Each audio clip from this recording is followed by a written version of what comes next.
충북교육도서관과 CJB가 2022년부터 만들어온 2024 미디어와 함께하는 교육가족 북콘서트 지금부터 시작하겠습니다. 안녕하세요. 저는 진행을 맡은 CJB 박은선 PD입니다.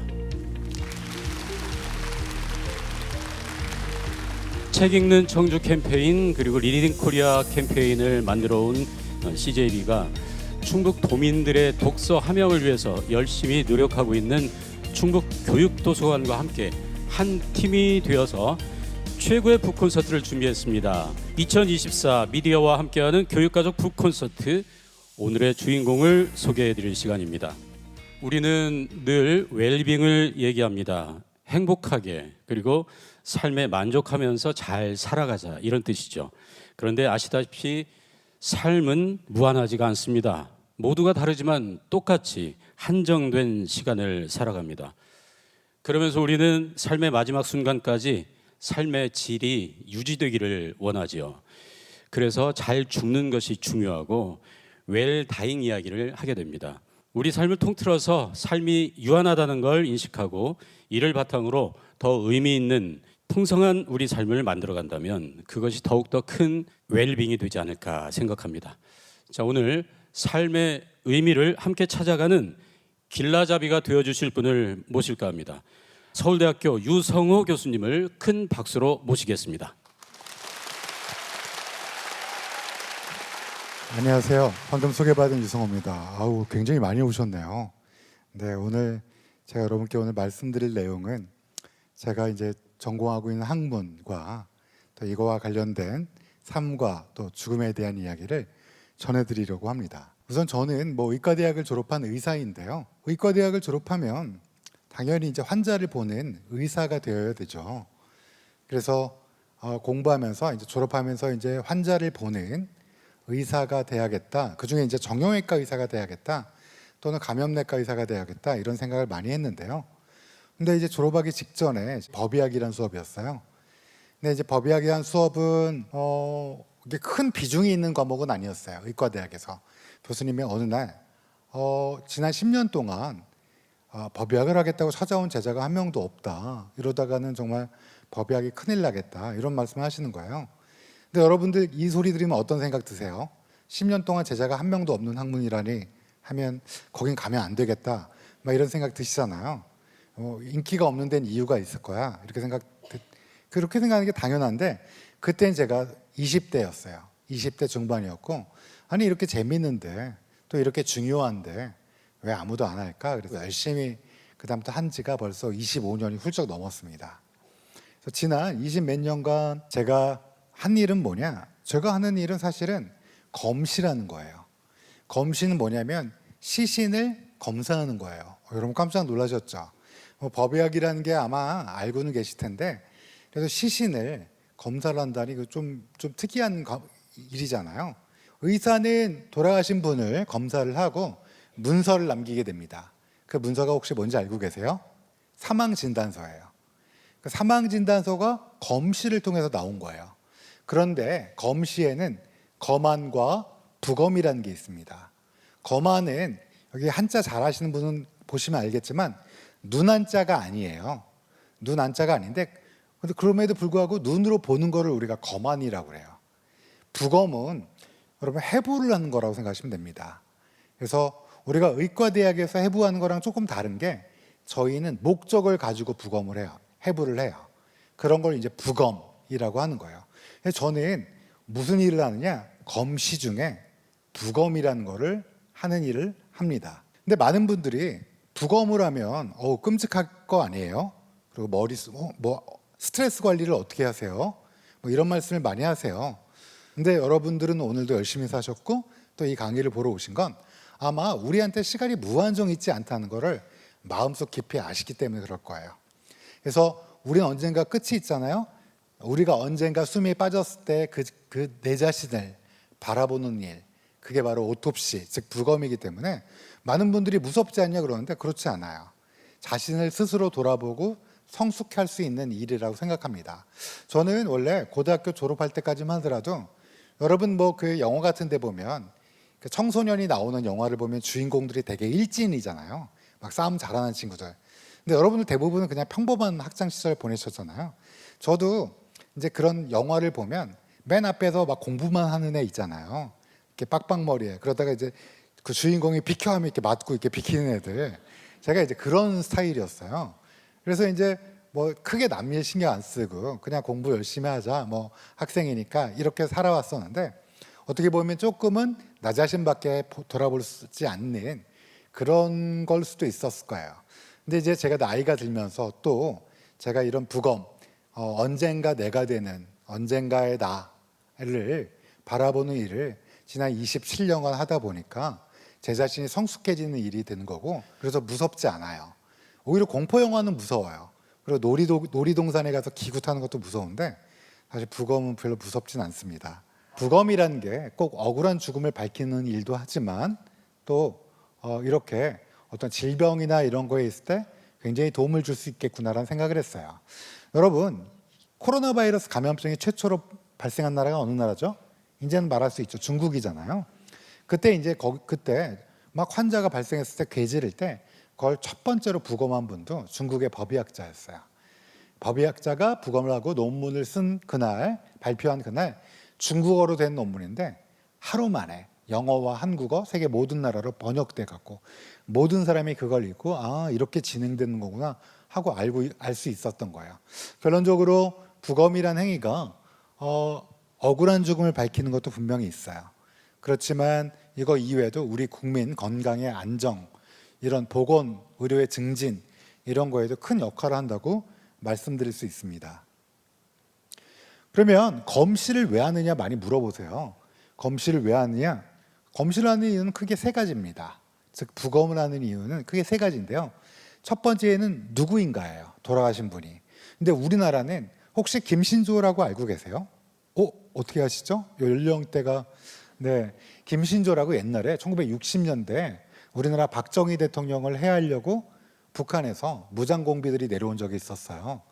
그중에 살아남은 사람이 김신조였는데 그때 우리나라가 큰 충격을 받았고 법을 하나 만듭니다. 그때 만든 법이 주민등록법이에요. 1968년도에. 그래서 여러분 모두 성인이시라면 어때요? 주민등록증 만들 때 지문을 찍었어요. 그래서 뭐가 우리나라가 좋은 거냐? 관리가 너무 쉬워요. 국민들 누구라도 지문만 찍으면 이분이 누구인지 등록이 되는 거예요. 돌아가신 분도 똑같아요. 이분이 누구이신지는 지문을 찍어보면 경찰관 분이 오셔갖고 지문 등록기가 있거든요. 전자기기처럼 생긴 거.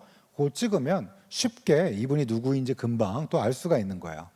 근데 알 수 없는 경우도 있겠죠. 어떤 경우일까요? 그래요. 첫 번째가 외국인, 등록이 안 된 외국인 분들. 두 번째가 미성년자들. 그래서 여러분 뭐 아시겠지만 세월호 때 이게 그때 유전자를 할 수밖에 없었어요. 왜 그랬을까요? 그때 돌아가신 분들 중에 그 고등학생들이 또 많이 있었잖아요. 그러니까 이제 그분들은 지문을 찍지 않았기 때문에. 근데 이거 보면 알 수 있지 않느냐? 사실은 보면 몰라요. 잘 실질적으로. 왜냐하면 또 이 확인해 주실 분들이 크나큰 비탄에 빠져 있기 때문에 여러분 상상할 수 없는 참척이라고 부르거든요. 자식을 먼저 보낸 분들은 이게 장이 끊어진 것보다 더한 고통이 있기 때문에 그분들에게 이걸 확인해 달라 또 뭐 이렇게 하기가 좀 어려웠어요. 그래서 그때는 유전자 또 치아를 가지고도 많이 합니다. 그래서 이런 것들 지문이 아닌 유전자나 치아를 갖고 돌아가신 분이 누군지 확인하는 거를 법의학에서 하고요. 두 번째는 왜 죽었는가요? 이게 사망 원인이라고 부릅니다. 사망 원인을 밝히는 건 굉장히 중요해요. 왜 중요하냐면 첫 번째로 국가적 입장에서 보면 억울한 죽음이 없어야 돼요. 옛날에는 지체가 높은 양반이 천민을 죽여서도 벌을 안 받을 수도 있었겠지만 그렇지만 지금은 우리 모두 똑같은 동등한 권리를 가진 시민으로서 당연히 억울한 일이 없어야 되잖아요. 하물며 죽음 그 자체는 너무나 큰 일이기 때문에 이런 것들이 없도록 관리를 해야 되는 게 있고요. 두 번째, 또 여러분이 사망 원인을 우리 사랑하는 가족에 대해서도 알아야 되는 이유가 또 하나 있는 게 여러분 보험 하나씩 들고 계시죠. 뭐 묻지도 따지지도 말고 뭐 이렇게 광고하기 때문에 여러분 뭐 쉽게 보험을 가입하는데 문제는 보험금을 줄 때 보험회사가 그렇게 호락호락하게 잘 주지 않습니다. 왜냐하면 거기도 주식회사예요. 그러니까 누군가 사망해서 사망보험금이라는 게 사실은 명확한 진단이 있어야지 돈을 주게 됩니다. 이 돈 얘기에서 약간 좀 미안한 마음도 있지만 사실은 유가족에게는 굉장히 중요한 일이 될 수도 있어요. 그렇기 때문에 그런 이유 때문에 우리가 사망 원인을 파악하는 것도 매우 중요하다. 세 번째는 사망의 종류입니다. 사망 원인이 의사들이 많이 작성하거든요. 물론 한글로 쓰지만, 근데 예를 들어 여러분한테 사망 원인이, 저분의 사망 원인이 아마이오트로픽 라테랄 스클레로시스입니다. 이렇게 얘기하면 여러분들 막 화가 나죠, 갑자기. 아니 이게 무슨 얘기냐? 이게 루게릭병이란 병인데, 근데 이 병이 이렇게 얘기하면 어렵잖아요. 그러니까 어떻게 분류를 해야 되냐? 병사냐, 외인사냐, 아니면 기타 및 불상, 의사도 모르겠느냐, 이렇게 분류를 하는 거예요. 병사면 어떻게 돼요? 그냥 가족들이 장례를 치르면 됩니다. 외인사나 기타 및 불상이면 어떻게 될까요? 외적 원인에 의한 사망이나 의사도 잘 모르겠는데요. 그러면 무조건 우리나라는 경찰이 오게 돼 있습니다. 경찰이 와서 다시 한번 검시를 하는 거예요. 의사와 함께. 이게 선진국 시스템이에요. 가끔 집에서 돌아가신 할머니 경찰이 와서 막 검사한다고 막 불평하실 수도 있는데, 이게 뭐 꼭 의심해서가 아니라 원래 시스템이 그렇습니다. 그래서 우리가 이런 것들을 가리는 거를 저희 법의학에서, 특히 검시에서 하고 있다라고 생각하시면 될 것 같아요. 조금 끔찍한 일인데, 여러분들이 생각하는 건 어때요? 보통 제가 하는 일이 이런 거죠. 칼에 찔렸어요. 그래서 어떻게 돼요? 보니까 심장을 보니까 어때요? 칼에 찔렸죠. 이게 이제 제가 하는 보통의 일이에요. 네, 보통의 일인데, 여러분들 이런 일을 하면 끔찍할 거라 생각하는데, 이분을 제가 도와주는 일이잖아요. 그러니까 이제 여러분이 생각하시는 것보다 훨씬 더 뭐라 그럴까? 사명감을 가지고 할 수 있는 일이에요. 근데 저는 이런 직접적으로 시신을 보는 일 이외에 매일 한 2건 정도씩 자문이 옵니다, 저한테. 우리나라의 법의학자는 실제로 부검하시는 분들로 따지면 50여 명 정도 돼요. 원래 뭐 치과 선생님들 뭐 이런 분들 다 포함하면 60명 정도 되는데, 실제로는 50여 명밖에 안 돼요, 부검을 하신 분들은. 그래서 저한테는 매일 한 2건 정도의 자문이 오는데, 대개 오는 데가 경찰, 검찰, 법원, 그다음에 의료본쟁조정중재원, 금감원. 금융감독원은 왜요?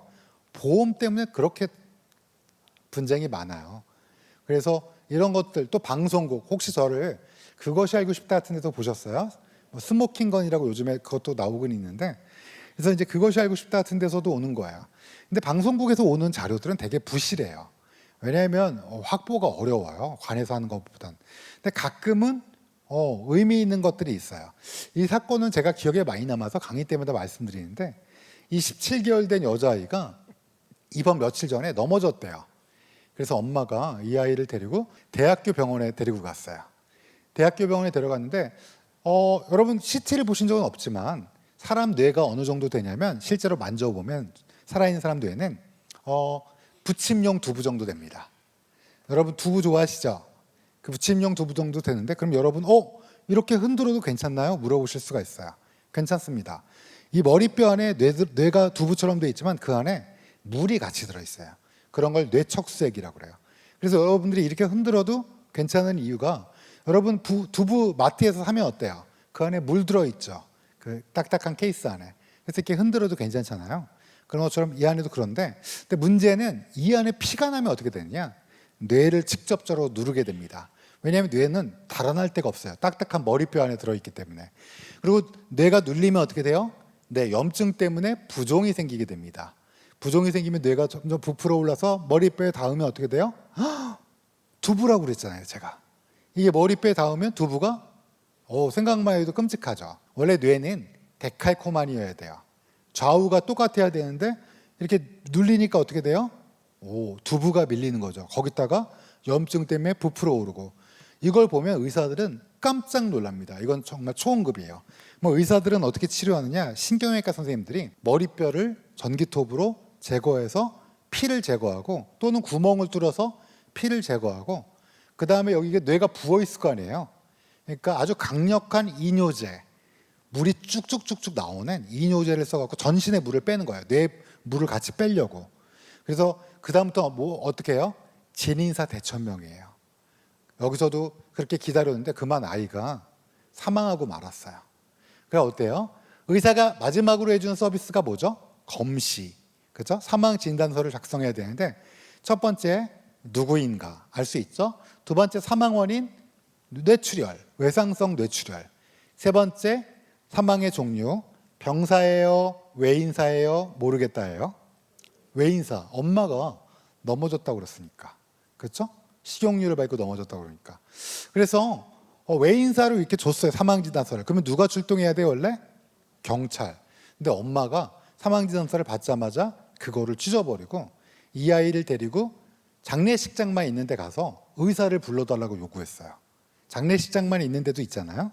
거기서 그러면 의사가 왔죠. 와서 왕진을 와서 뭘 해야 돼요? 검시. 근데 검시를 하지 않고 의사가 엄마한테 그냥 물어봤어요. 이 아이 사망 원인이 뭐예요? 하고 물어봤더니 엄마가 병으로 사망했어요. 이렇게 얘기한 거예요. 그러니까 그 의사는 병사에 체크한 거예요. 그래서 이 아이는 화장했어요. 영원히 우리의 아무도 모르게 된 거죠. 근데 이 아이는 원래 태어나자마자 사연이 있어서 사실은 친척 고모가 키웠어요. 시집도 안 간 고모가 쭉 키우다가 갑자기 엄마가 나타나서 데려간 지 3개월 만에 아이가 사망했다는 소식을 들은 거야. 진짜 엄마 같은 사람은 누구예요? 마음은? 맞아, 고모죠. 그래서 이 고모가 너무 억울한 거예요. 그럴 리 없어. 너무 건강했거든요. 그래서 인터넷 게시판에 올린 거예요. 근데 여러분 그것이 알고 싶다나 궁금한 이야기 Y 같은 탐사 프로그램 보세요. 거긴 늘 소재 고갈에 시달려요. 왜냐하면 우리나라가 그렇게 이상한 나라가 아니잖아요. 그렇죠? 그러니까 이제 막 인터넷을 뒤지다가 이걸 보니까 저한테 다 갖고 온 거예요. 모든 자료를. 제가 딱 보니까 여러분 여기 아이 키우신 분들 27개월 된 여자아이 너무 귀엽죠. 막 꼬맹이. 이 아이가 막 뛰어다니고 그런데 넘어질 때마다 뇌출혈 혹시 발생하신 분 계시나요? 아니 남자아이라도 뛰다가 넘어진 다음에 원래 아이들은 넘어지는 게 일이에요. 심지어 막 침대에서도 떨어지고 막 이래도 별별 일이 다 있는데 그때마다 뇌출혈이 생기면 인류는 벌써 어떻게 됐어요? 멸망했죠. 그렇죠? 인류가 이렇게 살아남았을 리가 없죠. 물론 높은 곳에서 떨어지면 출혈이 생길 수도 있겠죠. 그런데 하얀색 급성 출혈, 조금 오래된 출혈. 아니 머리에 잘 생기지도 않는 뇌출혈이 시기가 다르게 두 군데에 있다. 이건 뭘 의미하죠? 아동? 맞아요. 그래서 당시 방송 프로그램에서 인터뷰할 때는 원래 조심스럽게 해야 되는데 제가 너무 화가 났어요. 그래서 이건 아동학대가 맞다라고 바로 단언해 버렸고 보통 그렇게 단언하기 어렵거든요. 근데 그렇게 했고 결론적으로는 이거를 경찰과 검찰이 알게 돼갖고 수사를 다시 해서 모친에게 4년, 동거남에게 4년 6개월의 실형이 선고되게 됩니다. 너무 적은 거 아니에요? 이렇게 생각하시는데 옛날에는 많이 준 거예요. 이 정도면. 지금은 더 세졌습니다. 당연히. 뭐 이런 일은 저만 있었던 게 아니고 여러분 혹시 박종철이라고 기억하세요? 1987년도에 박종철이라는 서울대학교 인류학과 학생이 어느 날 친구가 어디 있냐고 이거를 좀 가르쳐 달라고 그러면서 경찰이 임의동의 형식으로 데리고 왔습니다. 근데 사망해서 나왔어요. 근데 경찰은 그때 뭐라고 그랬죠? 사망 원인이 탁 치니까 억하고 죽었다예요. 책상을 꽝 쳤대요. 그랬더니 20대 청년이 어머나 하면서 깜짝 놀라면서 죽었다는 거예요. 그렇게 따지면 여기 계신 어머님들 아들 맨날 등짝 스매싱 막 하시는데 그때마다 아들들이 어때요? 아들들이 깜짝 놀라지도 않잖아요. 아들들은 왜 그래요? 막 이렇게 너스레를 떨잖아요. 말이 좀 안 돼서 그럼 그때 여러분들이 나쁜 경찰이라고 빙의를 해봅시다. 내가 나쁜 경찰이에요. 그럼 이걸 속여야 되잖아요. 국민들. 그러면 어떻게 해야 될까요? 나쁜 짓이지만 한번 생각을 해보면 의사를 꼬셔갖고 의사한테 사망 진단서에 사망 원인을 심장마비 뭐 이런 걸로 하게끔 하고 사망의 종류를 병사라고 적게 한 다음에 박종철 군의 아버님이 공무원이셨어요. 그러니까 부산에서. 그러니까 찾아가서 어때요? 겁박하는 거죠. 당신 아들이 같은 공무원끼리 뭐 그때 당시에는 겁박을 당연히 했겠죠. 근데 그때 그래서 용산에서 서울의 용산에서 있었거든요. 이게 그때 당시 용산에 중앙대학교 병원이 있었어요. 근데 그래서 형사들이 의사를 섭외하려고 갔습니다. 응급실에 가서 누구를 골랐을 것 같아요? 여러분 병원 응급실에 가면 한 3월 달쯤에 가면 원래 누가 있어요? 막 이렇게 걷는 친구도 있어요. 의사인데 누구죠? 이제 막 의사가 된 인턴. 좀 자신이 없어 보이고 나중에 훌륭한 사람이 됩니다. 의사가 됩니다. 근데 그때는 여러분도 다 처음일 때가 있잖아요. 그러니까 그 사람들 골라갖고 어떻게 했을까요? 데려간 다음에 자, 사망 원인 탁 치니까 옥하고 죽었다 그랬어요. 근데 그 의사가 뭐라고 썼을까요? 사망 진단서에 사망 원인 미상 모르겠다. 사망의 종류 모르겠다. 이렇게 쓴 거예요. 너무나 정직하게 쓴 거죠. 원래 누가 출동해야 돼요? 경찰. 근데 경찰이 그런 거예요. 그럼 누가 출동했겠어요? 검찰. 검사가 당시에 최환이라는 검사님이 계셨는데 아마 제가 1987이라는 영화는 못 봤는데 여기 하정우 씨가 검사로 나온다고 제가 들었는데 아마 그 최환 검사님을 아마 롤 모델로 했을 거야. 그래서 검찰이 혹시 이상한 거 한 거 아니야? 그래서 영장을 발부받아서 부검을 하게 됐습니다. 국가수에서 부검을 했는데요. 당시 국가수의 법의학과장은 황적준 박사였어요. 황적준 박사는 어떻게 했냐? 부검을 한 다음에 너무나 고민에 빠졌어요. 왜냐하면 정말 전화가 많이 온 거야. 여러 군데서. 큰 일을 맡았는데 중요한 일을 맡았는데 잘하리라 믿습니다. 뭐 고향 친구부터 시작해서 은사님 뭐 여러 명이 그렇게 얘기하는 거예요. 부담감을 갖고 있다가 어느 날 한 달쯤 지나서 좀 늦었지만 부검 감정서를 냅니다. 감정서는 내용은 여러분 다 아시겠지만 박종철 군이 심장마비가 아니라 경부압박 질식사 고문을 당하면서 욕조에 목이 눌리면서 사망했다는 물도 많이 먹었죠. 물이 담긴 데 했으니까. 그래서 그걸 그대로 발표합니다. 이분은 국가 공무원이었던 이분은 어떻게 됐을까요? 자의반 타의반으로 그만두게 됐어요. 근데 어찌됐든 지금은 그래서 제가 은퇴하셨는데 제가 한번 여쭤봤어요. 무섭지 않으셨냐고. 무서웠대요. 근데 설마 나를 죽일 것 같진 않고 또 내가 이걸 부끄럽게 거짓으로 쓴다면 나중에 후배들이 나타나거나 나중에 나의 후손들이 봤을 때 뭐라고 생각하겠느냐. 뭐 좀 무섭더라도 진실이 우리를 자유롭게 할 것이다 라고 생각을 했다라고 하세요. 어쨌든지 저희는 이런 일을 하니까 아무래도 사망 원인 통계에 관심이 많이 갖게 됩니다. 우선 우리나라는 5천만 명이 넘게 살고 있죠. 1년에 몇 명이 돌아가시냐면 한 30만 명 초중반이 돌아가십니다. 근데 30만 명 초중반이 돌아가시는데 그러니까 2022년도에 갑자기 37만 3천 명이 돌아가셨어요. 왜 이렇게 갑자기 많이 돌아가셨을까요? 원래 30만 명 초반인데. 맞아요. 코로나 바이러스 감염증 때문에 갑자기 이렇게 많이 돌아가셨는데 돌아올 겁니다. 다시. 코로나가 거의 종식돼 가고 있으니까. 근데 여러분 이 그래프를 보시면 2010년대까지는 20만 명이 사망했는데 매년 왜 2010년이 넘어선 왜 30만 명이 넘어갈까요? 우리나라의 인구가 본격적으로 늘기 시작한 때가 언제부터예요? 1945년 광복이 되면서 새로운 나라에서 아이를 키우고 싶어 했어요. 아이들을 많이 낳기 시작했고 1950, 51, 52 그때 무슨 일이 있었죠? 6.25 전쟁이 있었죠. 6.25 전쟁 때는 한 해에 몇 명이 태어났을까요? 아이들이 50만 명쯤 태어났어요. 지금 몇 명 태어나죠? 한 해에? 20만 명대. 지금이 전쟁 때보다 더 안 태어나요. 전쟁 때는 인구도 적었는데 전쟁 때는 그때도 사랑을 했고 아이를 낳았어요. 그게 대표적인 게 58년 개띠예요. 그때 막 우리나라 인구가 거의 100만 명, 하루에 한 해에 100만 명씩 태어나고 혹시 70년 개띠 계세요? 71년 돼지띠. 좋습니다. 72년 쥐띠.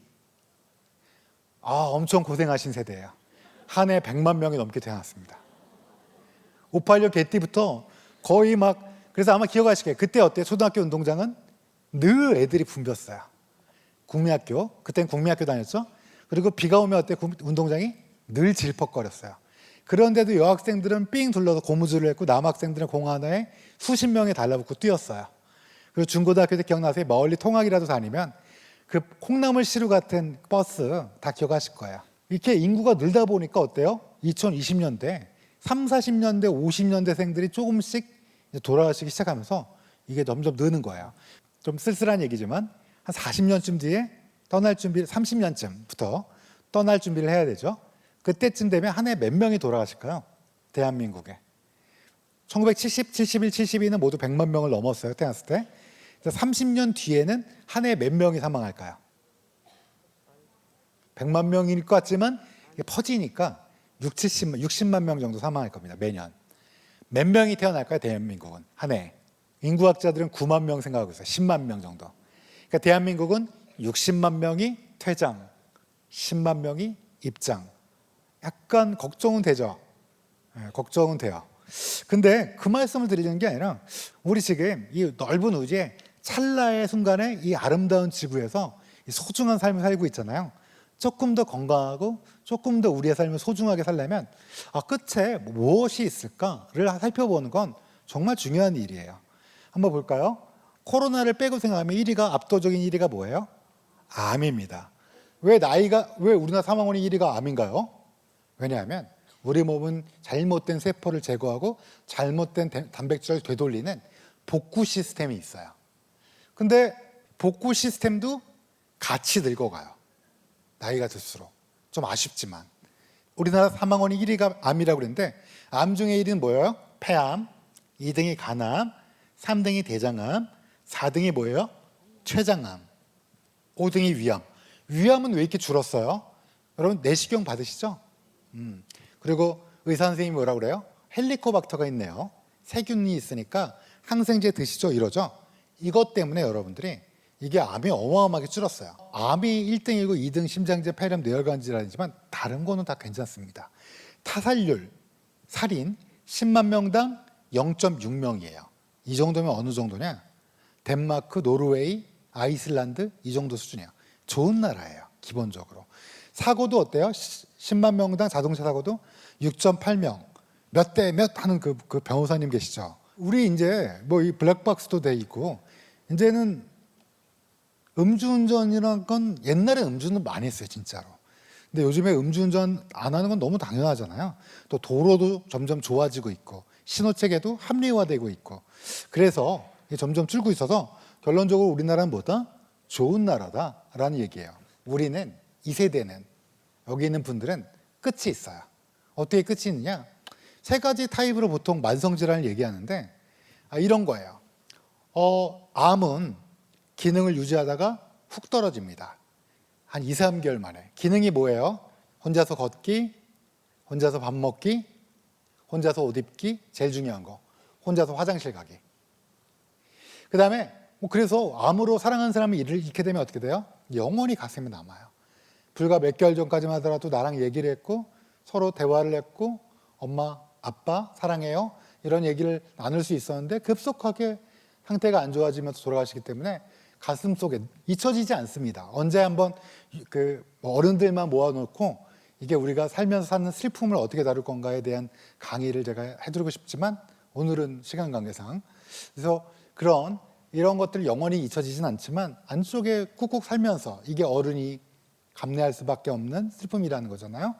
그렇게 지냅니다. 다만 2등이 심장질환, 4등이 뇌혈관 질환인데 가장 쉬운 예로 중풍에 걸리면 어떻게 될까요?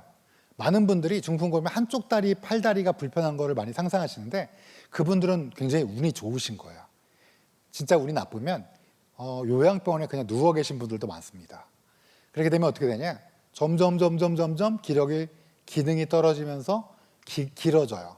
그러면 아들, 딸들이 우리는 삼형제인데요. 그래도 김병에 아들, 딸들이 싸웁니다. 그리고 힘들어져요. 점점 주거지에서 멀어지고 요양병원에서 요양원으로 점점 옮기게 돼요. 그럼 많은 분들이 요양원 가보신 분 계실지 모르겠는데 여기다 보시면 불효 아니냐? 아니에요. 그냥 우리 모두 다 그렇게 돼요. 왜냐하면 너무 비싸요. 이걸 커버할 수가 없어요. 지금 우리 의료보험 체계 내에서는. 바꿔야 되는데 바꾸기도 어렵고. 그래서 3번째, 치매입니다. 치매는 어려요. 중증 치매 진단받은 다음에 기대여명이 2년이 안 되는데 그동안 한 가정이 너무너무 힘들어요. 심지어 파괴될 정도로. 그래서 예전에 우리 치매 걸린 시어머니를 모신 분한테 효부상을 드렸거든요. 이거 약간 비인간적인 상이에요. 그분의 인생이 거의 너무너무 힘든 우리가 상상만 해도 그런 거예요. 그래서 결론적으로는 오래 산다는 거 중요하죠. 중요한데 우리는 모두 뭐예요? 여기 계신 분들은 60년대생, 70년대생, 80년대생, 50년대 후반부터 80년대 중반까지는 굉장히 많은 사람들이 태어났어요. 매해. 한꺼번에 나이가 들어가면 어때요? 노인이 100만 명씩 되는 거예요. 근데 그때 우리가 노인이 됐을 때 이거를 돈을 대줄 지금 아이들은 한 해에 몇 명 태어났어요? 태어나고 있어요? 20만 명. 지금 애들이 100만 명 태어나면 괜찮아요. 여러분들이 나이 드셔도 그 100만 명이 우리의 의료비를 대줄 텐데 그들이 연금이 중요한 게 아니에요. 노인 됐을 때 의료비가 힘들 상황이 옵니다. 자, 그러면 우리가 얼마나 오래 살까요? 기대여명에. 여기 1970년생 아까 계셨죠? 남자분. 1970년 개띠 남자분은 원래 그때 태어날 때 기대 수명이 58.7세였어요. 자, 그러면 한 4년 남으셨나요? 네. 근데 이제 그렇지 않죠. 그렇게 얘기하면 저 혼나죠. 그렇죠? 왜냐하면 이게 점점 길어져요. 그래서 이게 이제 저희 란셋이라고 저희 업계 의학계에서는 굉장히 좋은 저널인데 2030년대, 물론 여기 계신 분들은 2030년대가 아니라 2050년대, 60년대에 사실 분들이지만 2030년대 기대염이 어떻게 될까 보면 여성, 왼쪽이 여성, 글씨 잘 안 보시겠지만 오른쪽이 남성이에요. 맨 위에 있는 나라가 어떤 나라냐? 35개의 industrialized country, 선진국이거든요. 거기서 맨 위가 우리나라예요. 놀랍게. 1등이 중요한 건 아닌데 여성은 기대염이 쭉 내려보면 사우스 코리아예요. 90살이 넘어요. 남성은 80대 후반이에요. 여기 계신 여성분들은 90대 초중반까지 사십니다. 아마 엘리자베스 여왕과 어깨를 나란히 하는 분들이 대다수일 거예요. 그 양반이 몇 살에 죽었더라면서 내가 깨겠네 막 이런 분들이 꽤 있을 거예요. 남자분들은 좀 아쉽게 여성보다 한 4.8년 정도 적거든요. 그래서 80대 후반 정도로 내가 그게 평균이고 내가 오늘 담배를 끊으면 90대를 넘길 거다 아내와 함께 이렇게 생각하시면 좋을 것 같습니다. 그러면 이렇게 오래 사는 게 좋은 거냐? 좋은 거죠. 좋은 건데 문제는 이제 끝은 있어요. 근데 끝은 있는데 이게 워낙 점점 우리나라가 좋아지고 있고 우리나라뿐만 아니라 전 세계가 좋아지고 있으니까요. 이제 전 세계적으로 죽음을 회피하고 싶은 연구들이 많이 일어나고 있어요. 이건 이제 2019년도에 네이처라는 학술지에 발표된 건데 한번 읽어볼까요? 우리 학생? Restoration of brain circulation and cellular functions hours postmortem. 무슨 뜻이냐면 죽은 지 몇 시간 후에 brain circulation, 뇌 순환과 and cellular functions, 두 번째 줄, 세포의 기능이 restoration, 회복되었다는 뜻이에요. 무슨 말이냐? 이 논문은 예일대학교 의과대학에서 한 실험을 바탕으로 하는데요. 여기 보시면 돼지를 500마리를 목을 쳤어요. 그 중에 50여 마리의 돼지 뇌를 꺼내서 미리 만들어 놓은 장치에 혈관을 연결해서 헤모글로빈 기반으로 영양분과 산소를 공급했더니 어떻게 됐냐? 리스토레이션, 뇌 순환과 죽은 지 4시간 지났는데 야, 이 세포의 기능이 일부 살아났다는 거예요. 실험 결과를 우리가 조금 이성적으로 바라보면 잠깐만, 죽은 지 4시간 지난 목을 친 돼지의 뇌를 꺼내서 했는데 뇌가 살아났다고? 아니 골든타임이 있는 거 아니었어? 그러면 잠깐만, 빨리 죽자마자 하면 훨씬 뇌가 더 많이 살아나겠네? 인간은 뭐 이런 생각을 할 수 있고, 감성적인 면에서 바라보면 어떤 걸 얘기할 수 있냐? 여러분 언젠가 사랑하는 사람을 떠나보내게 돼요. 그때 우리가 임종을 지킬 수도 있고 조금 늦게 도착할 수도 있어요. 그리고 그들이 떠날 때 우리가 울죠. 울 수밖에 없겠지만 그들의 귀에 어떤 얘기를 해줬으면 좋겠을까요? 더 해주고 싶은 얘기가 있죠. 고맙습니다. 사랑합니다. 엄마 고마웠어요. 존경하고 30년 뒤에 40년 뒤에 엄마 하늘나라에서 봐요. 뭐 이런 얘기 더 할 수 있잖아요. 그렇죠?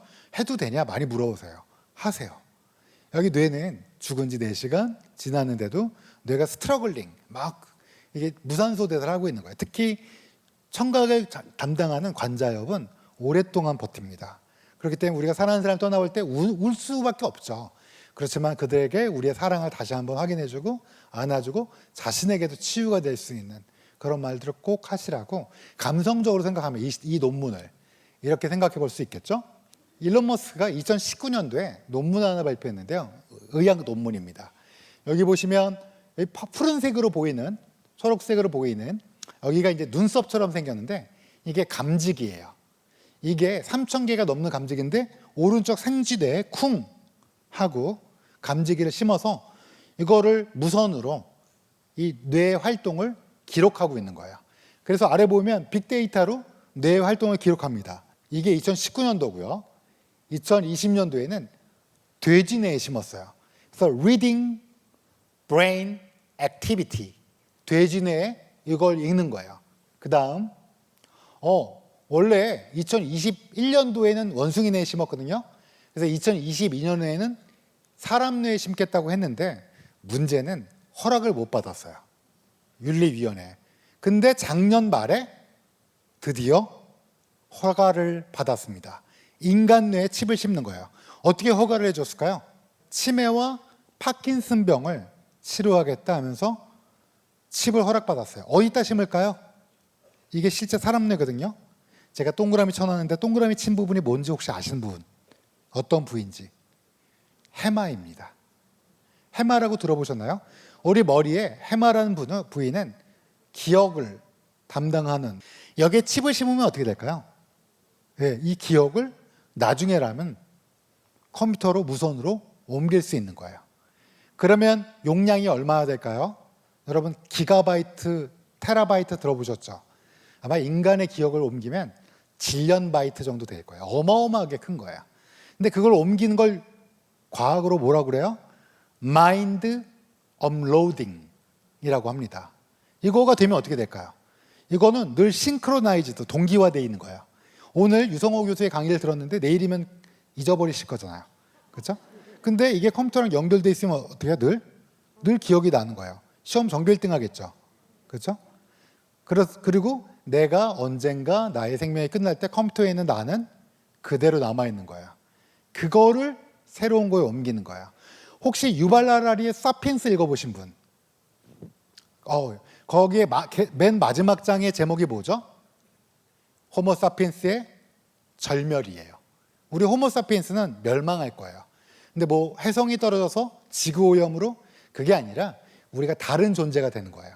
그걸 트랜스 휴먼이라고 그래요. 우리는 호모 사피엔스가 아닌 다른 존재가 될 거다. 그래서 인류는 그래서 없어질 거다. 이 호모 사피엔스, 뜨거운 피와 살과 뭐가 있는. 그래서 여러분은 아마 한 100년, 50년에서 100년 뒤쯤에는 그때 돈 많은 사람들은 영원히 살 수 있는 것들을 도전하게 될 거예요. 우리는 굉장히 많이 태어났어요. 5, 6, 70, 80년대 중반까지.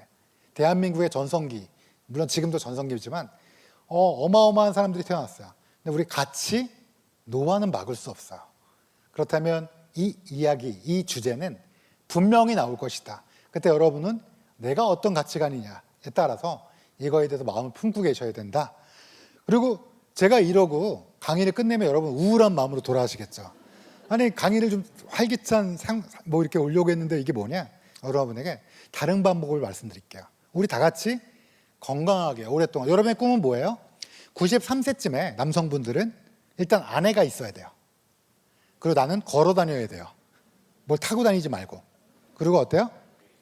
그 다음에 돈이 좀 있었으면 좋겠어요. 증손녀한테 돈 10,000원짜리 언제든지 좀 쥐어줬으면 좋겠어요. 그렇죠? 그리고 어때요? 딱 일주일만 아픈 거예요. 딱 감기가 좀 심하게 들고 아내가 구박하면 내일 갈게. 병원에 한번 가볼게. 이렇게 얘기했는데 잠이 들었는데 스르르 평안한 모습으로 아프지 않게 돌아가시는 거. 꿈이시죠? 여성분은 어때요? 97세쯤에 남편 떠난 지 4년. 동네 할머니랑 신나게 재미있게 더 재밌어요. 더 재밌고 큰딸이 가끔 놀러오고 아들이 놀러와서 괜찮아요.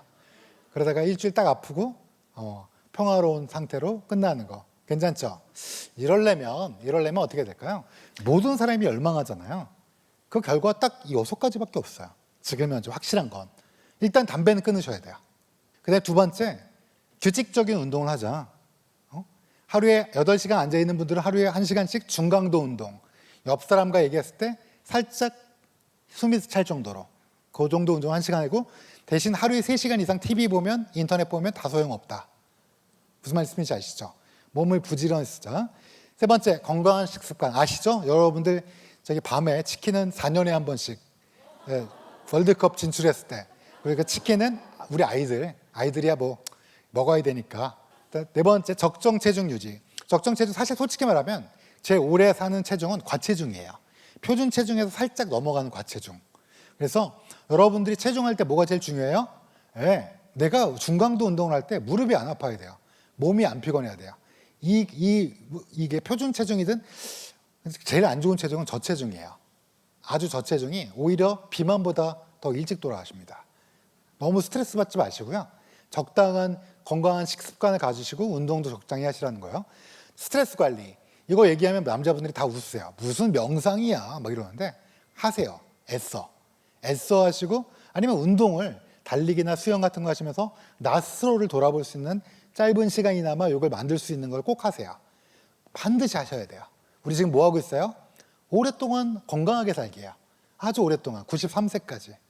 그 다음에 이게 제일 중요합니다. 마지막 게 의사를 자주 만나는 거예요. 좀 아프면 골골백년이 왜 나왔겠어요? 제일 제가 이해가 안 되는 게 여러분 중에 이런 분들이 있어요. 이제 건강검진이 얼마 안 남았어요. 그럼 어떻게 해요? 막 운동해요. 그 다음에 막 술 안 먹어요. 그러다 건강검진 끝나면 야 끝났다 하면서 막 술 마시고 막 폭식하고 라면 먹고 막 이러는데 그러지 마시고요. 그냥 내가 평소에 어떤지 나를 잘 관리하고 상담한다는 거. 그리고 우리나라 의사 만나는 비용이 전 세계적으로 봐도 엄청 싸요. 이 정도면 괜찮은 비용이에요. 여러분 매일 만나는 것도 아니잖아요. 한 두세 달, 한두 달, 한두 달도 막 좀 이렇게 자주 관리받는 거예요. 그러니까 여러분들 자주 의사와 만나자 이 얘기를 드리고요. 자, 제가 지금까지 말씀드린 건 뭡니까?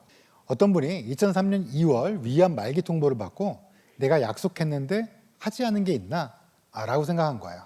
봤더니 동시를 완성하지 못해갖고 서둘러 완성을 해주고 약속한 건 지켜야 되잖아요. 그 다음에 혼수 상태가 되거든 아이들에게 이틀을 넘기지 말고 소생하지 않으면 엄마 동생 손잡고 아이한테 얘기한 거였죠. 산소호흡기를 떼고 절대 연장하지 마라. 그다음에 화장 후에 고향에 뿌려주고 문학상 만들지 말고 아빠는 그 화장할 거니까 아빠가 좋아하는 양복에 가장 싼 관에 넣고 뿌려줘라 얘기했고요. 며느리들이 싫어하니까 제사 지내지 말고 아빠 기일에는 아빠가 너희들을 얼마나 사랑했는지 엄마랑 네 아내랑 함께 충분히 네 동생이랑 많이 얘기해다오. 이게 제일 멋있어요. 나는 이 세상 여한 없이 살다 가니까 너무 크게 슬퍼하지 말고 아빠가 보고 싶으면 하늘을 바라보렴. 그럼 아빠가 지켜봐 줄게. 이렇게 얘기한 거예요. 그래서 우리는 준비된 노화 그리고 끝에 후회하지 않을 수 있느냐? 후회하지 않을 수 있어요. 아쉽긴 할 거예요. 조금만 더 살면 증손녀 시집 가는 것도 보고 가면 좋은데 그 고손녀는 어떡하지? 막 이런 생각해서 아쉬울 수는 있어요. 근데 이 정도면 괜찮았다. 내 삶. 이걸 위해서 여러분들이 오늘 이 시간에 오신 것도 어때요? 굳이 이 시간에 저녁에 오신 것도 어떤 내 삶의 클루, 어떤 내 삶의 실마리, 어떤 내 삶의 도움이 받으려고 오신 거잖아요. 그렇듯이 우리 후회하지 않는 삶을 살기 위해서 최선을 다하시고요. 죽음 이후에 내가 어떤 포지셔닝 할 건가 지금부터 하셔야 돼요. 제 나이 40대인데요. 지금부터 하셔야 돼요. 죽기 직전에 못합니다. 물론 잊혀지는 것도 괜찮아요. 내가 어떤 사람이 되는 건가? 나의 이후에도 이건 지금 우리가 하는 거에 따라 결정되고요. 세 번째, 무엇을 물려줄 것인가? 사랑하는 이들에게. 재산만 물려주는 거 말고 여러분들 사랑하는 내 가족에게 뭐 해주고 싶은 거 있지 않아요? 또 꼭 전해주고 싶은 거 있지 않아요? 마음에? 그것들은 지금 준비하셔야 돼요. 마지막으로 더 나은 죽음의 가정 만들기예요. 여러분 태어날 때는 부모님의 사랑으로 태어났지만 돌아가실 때는 죽음의 가정에 있어서 결정은 여러분이 하셔야 돼요. 무슨 말이냐? 산소호흡기를 떼거나 심폐소생술을 안 하거나 이걸 누가 결정해요? 내 딸이 결정해요? 내 아들이 결정해요? 내 남편이? 내 아내가? 내가 결정해야죠. 요즘엔 할머니들이 정말 똑똑하세요. 할아버지들은 살짝 모르시는데 할머니들은 이런 거 다 아세요. 그래서 다 준비하세요. 사전연명 의료의학서도 알고 계시고. 근데 문제는 그걸 꼭 큰아들한테 줘요. 아들, 네가 이거 이렇게 막 줘요. 그랬다가 어떻게 해요? 진짜 마지막에 근데 병간호는 누가 해요? 딸이에요. 그러니까 어떻게 돼요? 마지막에 아들이 막 울면서 엄마가 이렇게 하라고 그랬었는데 딸이 막 네가 엄마한테 제일 사랑받았는데 네가 엄마를 하면서 막 싸워요. 진짜 싸웁니다. 그러니까 내 마지막의 결정은 약간은 공개적으로 여러분 지금 젊으시니까 지금 건강하시니까 마지막 과정은 내가 만들어야 된다 이렇게 말씀드리고 싶어요. 자, 그래서 제가 지난 25년이 넘게 오랫동안 이 일을 하다 보니까 생각이 나는 게 있었어요. 느끼는 바가 있어요. 사람은 누구나 반드시 죽어요. 우리는 끝이 있어요.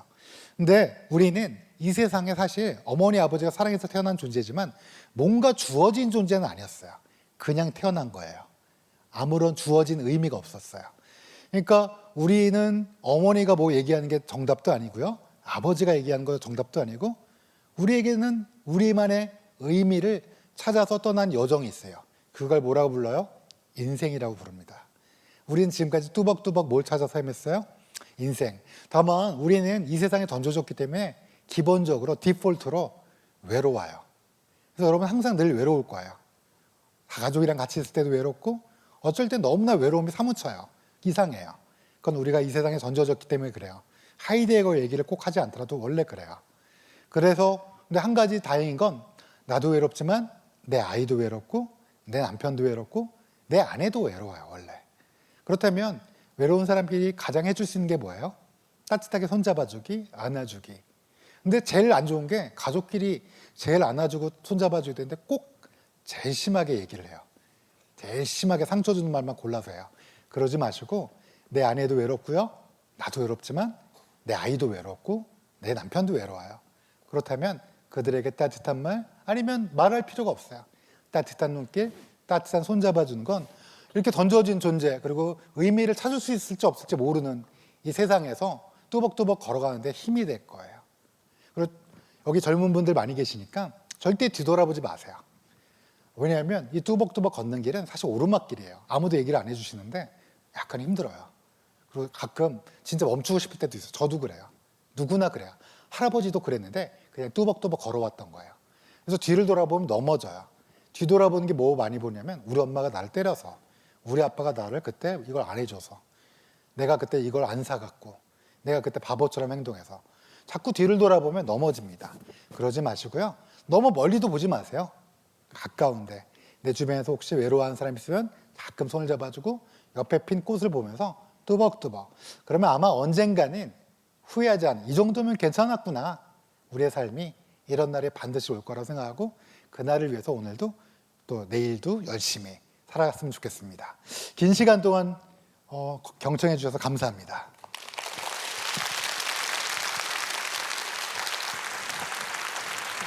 네, 2024 미디어와 함께하는 교육가족 콘서트, 북콘서트.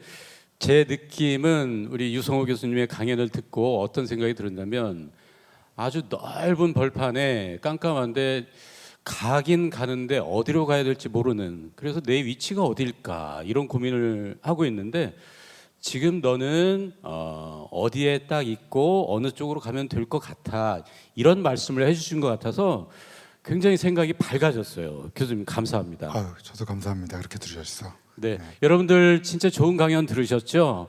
유성우 교수님께 감사의 박수 한번 부탁드립니다. 네, CJB 라디오를 통해서 문자 메시지로 미리 사전에 질문을 받아놓은 게 있습니다.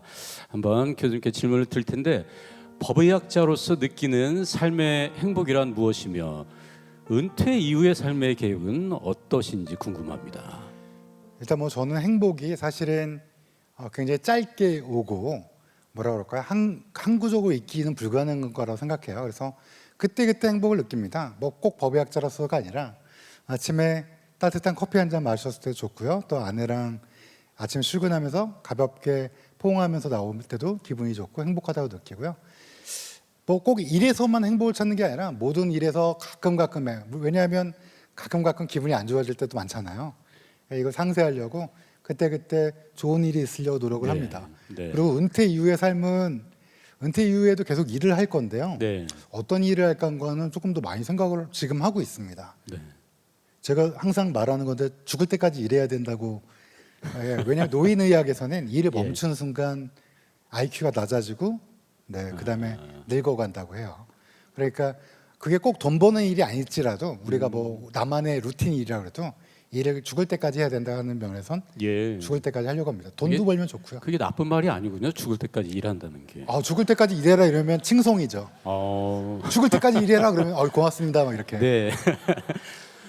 그리고 우리 유성우 교수님께서 유튜브도 왕성하게 활동하시거든요. 제가 봤던 인상적인 것 중에 하나가 술 이야기를 하시면서 성시경 씨 이야기를 많이 하시더라고요.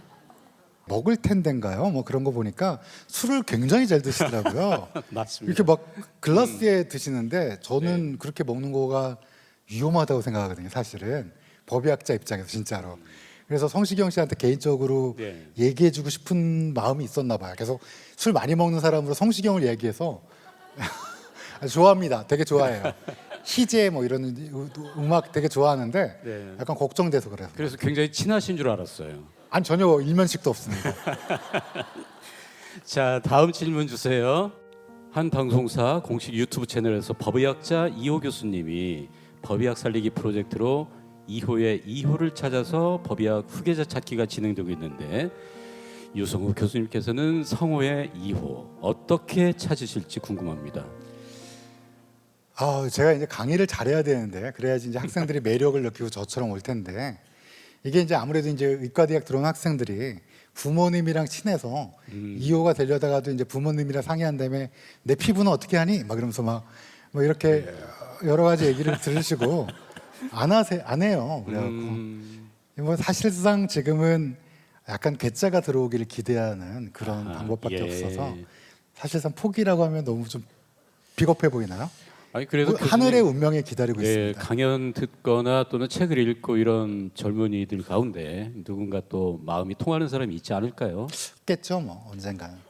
혹시 오늘 참석한 우리 청소년들 가운데 네.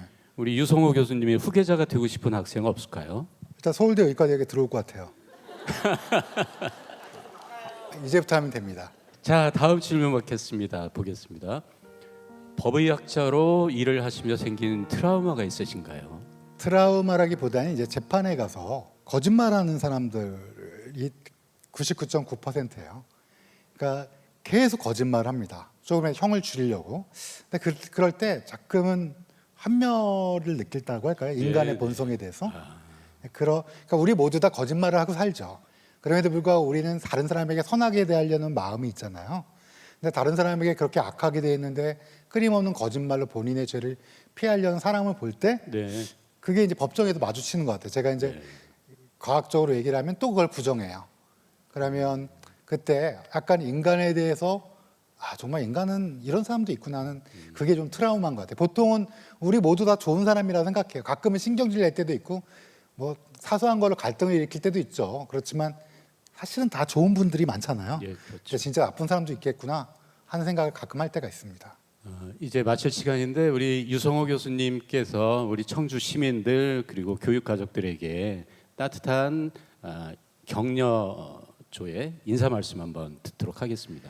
저는 원래 청주를 매년 옵니다. 법의학 강의가 있어서 품격이 있는 도시구나 이런 생각을 많이 했는데 역시나 오늘 그걸 확인한 자리였습니다. 앞으로도 여러분의 삶도 품격 있고 경조 있고 요즘에는 품격 격조란 말을 하면 약간 우습게 생각하는 분도 있는데 그렇지 않습니다. 우리의 삶을 충실하고 품격 있고 보다 멋지게 갖고 나가시길 바랍니다. 저도 그렇게 살겠습니다. 감사합니다. 네, 오늘 우리 삶에 큰 어떤 전환점을 줄 수도 있는 시간이었다고 생각합니다. 듣기에 따라서 그래서 그런 분들이 오늘 많이 이 자리에서 생겼다면 정말 좋을 것 같고요. 긴 시간 동안 훌륭한 말씀해 주신 유성호 교수님께 다시 한번 감사의 박수 부탁드리겠습니다.